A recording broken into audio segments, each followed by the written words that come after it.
Am I the a-hole for cutting off half of my family for uninviting me to a wedding? So here's the story. I, 18F, recently made the decision to cut off half of my family, and honestly, I don't know if I'm in the wrong here. But let me rewind a bit and give some backstory, because it didn't just happen overnight. About 5 years ago, a woman named Alyssa, 35F, entered our lives.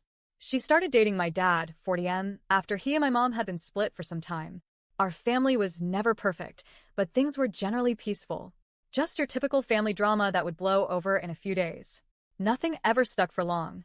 I live in Texas with my grandma, 61F, while my dad, Alyssa, and my younger siblings live in Mississippi. At first, everyone gave Alyssa a fair shot. We welcomed her. But things changed quickly. When she and my dad first got together, they moved in with my uncle, my dad's younger brother, 38M. That's when things started to unravel. I saw firsthand how Alyssa treated my younger siblings, her stepchildren. The difference between how she acted around my dad and how she acted when he wasn't around was honestly disturbing. She would scream at the kids, curse at them, make them feel small, all while putting on this perfect, sweet act for my dad. It felt like something out of a twisted play. She was the loving partner in front of him and a monster behind closed doors. Then came the real betrayal. One night after a party, she ended up sleeping with my uncle, while he was drunk out of his mind. Nothing came out immediately, but months later, when she and my dad were already engaged, the truth finally surfaced. My uncle confessed what had happened, and instead of addressing it like a serious issue, my dad just brushed it off. He said my uncle was a lying drunk, and nothing he said could be trusted. That cut deep. My dad had never spoken that way about his own brother before. It didn't sound like him at all. My grandma and I believe Alyssa had gotten in his head and turned him against his own blood to protect herself. Then came the Facebook war. Once Alyssa got engaged, she started publicly tearing my uncle apart online.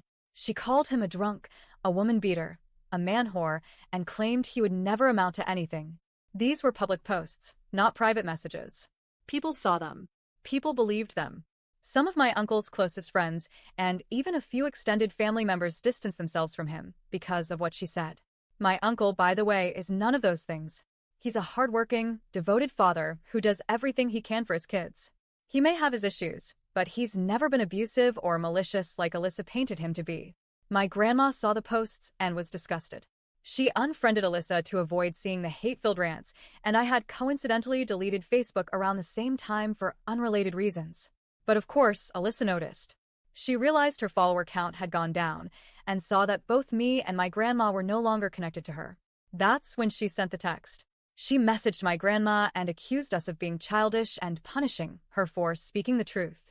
Then, as if that wasn't petty enough, she formally uninvited both of us from her wedding. But it didn't stop there. She said that if we wanted to attend, we would need to write her a sincere apology letter, explaining why we were wrong and basically begging her forgiveness. At that point, me and my grandma just looked at each other like, "Are you serious?" We weren't about to write a groveling letter to a woman who had blown up the family, smeared my uncle's name, and treated her stepchildren like garbage. So we said screw it. We chose to sit the wedding out.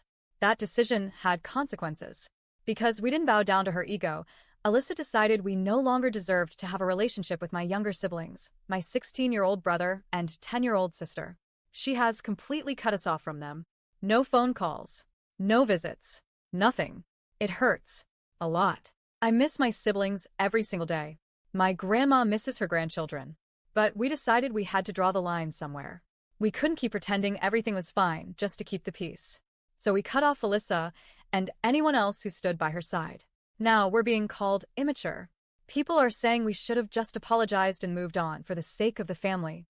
But how can you move on when the damage is still being done? When the lies are still believed? When the manipulation still has a grip on the people you love? I've been told that family is everything. But what do you do when family chooses someone toxic over truth, loyalty, and decency? So yeah. I cut them off. Am I the a-hole?